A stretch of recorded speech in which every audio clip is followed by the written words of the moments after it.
ये पॉइंट समझ में आ रहा है? तो जो टॉपिक हम लोग यहाँ पे पढ़ रहे थे वो कौन सा पढ़ रहे हैं सर? यहाँ पर फॉर्मेटिंग में हम नंबर्स क्या कर रहे हैं? As a scientific. साइंटिफिक का मतलब क्या होता है? अगर किसी वैल्यू को घातांक के रूप में हम लोग अगर रिप्रेजेंट करना चाहें, बताना चाहें, तो इसी घटना को हम लोग या इसी सिस्टम को हम लोग क्या कहते हैं? साइंटिफिक कहते हैं। एग्जाम्पल के तौर पर हमने आपके सामने ये रखा हुआ है। यहाँ पर अगर कोई वैल्यू यहाँ पर क्या है? 10, तो इसको हम ऐसा भी कर सकते हैं।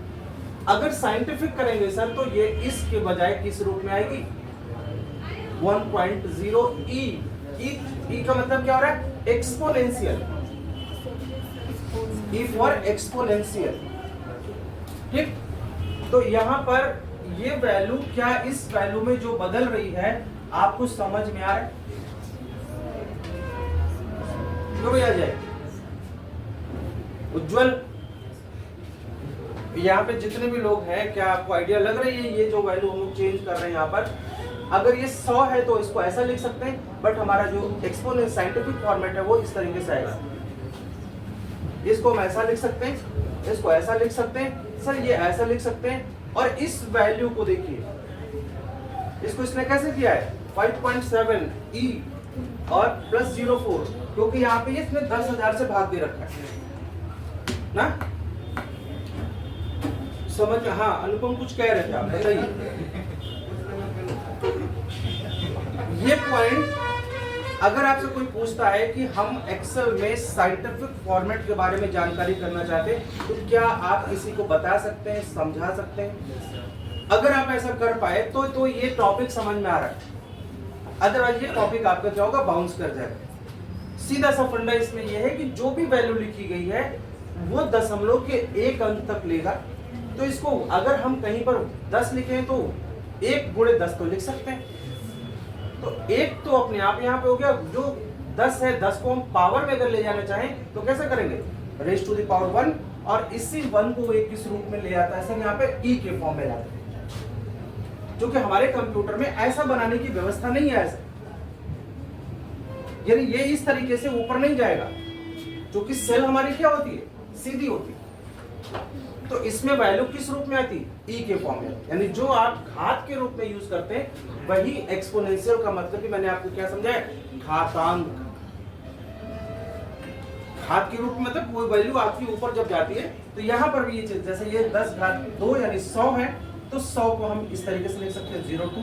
अगर ये ऐसा, अब यहाँ पे ये चीज क्या आ रही? माइनस में आ रही, इसका मतलब वो -0.6 आएगी। यहाँ पे वो 1000 से भाग 10,000 से भाग दे रहा है, तो आपको ये 0.04 आ रहा है। क्या टॉपिक आपको ये समझ में आ रहा है? क्यूबिक कैट अजय बताइए, तुम बताओगे ना? पक्का? यानी अगर आपसे कोई पूछेगा कि एक्सेल में हम लोग फॉर्मेटिंग में अगर साइंटिफिक के फॉर्म में लाना चाहते हैं तो ले आ सकते हैं ना।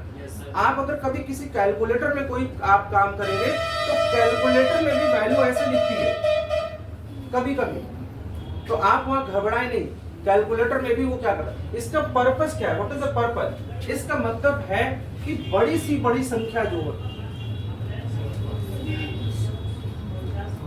उसको हम किस में रख सकते हैं? बहुत ही कम स्थान पे ले सकते हैं,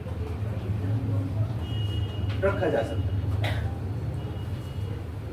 रख सकते हैं ना।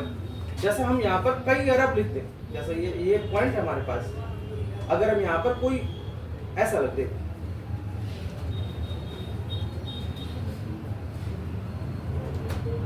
इसमें हम कई अरब से भाग देते हैं, कितना होगा?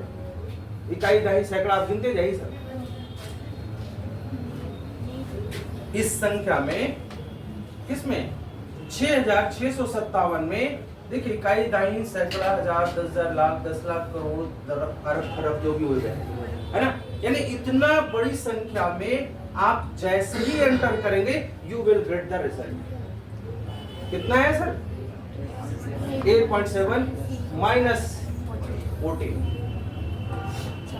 माइनस माने वो दशमलव के रूप में जाए, तो न्यूनतम वैल्यू हो गई ना आपकी। अगर हम कहीं पे ये कहें इलेक्ट्रॉन्स पे जो चार्ज होता है 1.6 10 -19 कूलम, तो -19 कितनी बड़ी संख्या होगी, छोटी से छोटी संख्या होगी ना। ये पानी कहाँ से लगा है?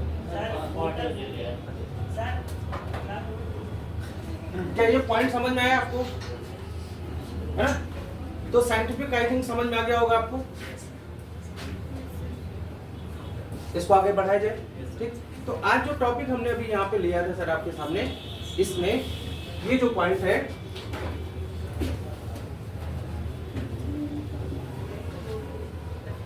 यहाँ पे साइंटिफिक, हम लोगों ने यहाँ पे जनरल पढ़ा, number, currency, accounting, date, time, percentage, fraction, और हम लोगों ने क्या चीज देखा, साइंटिफिक।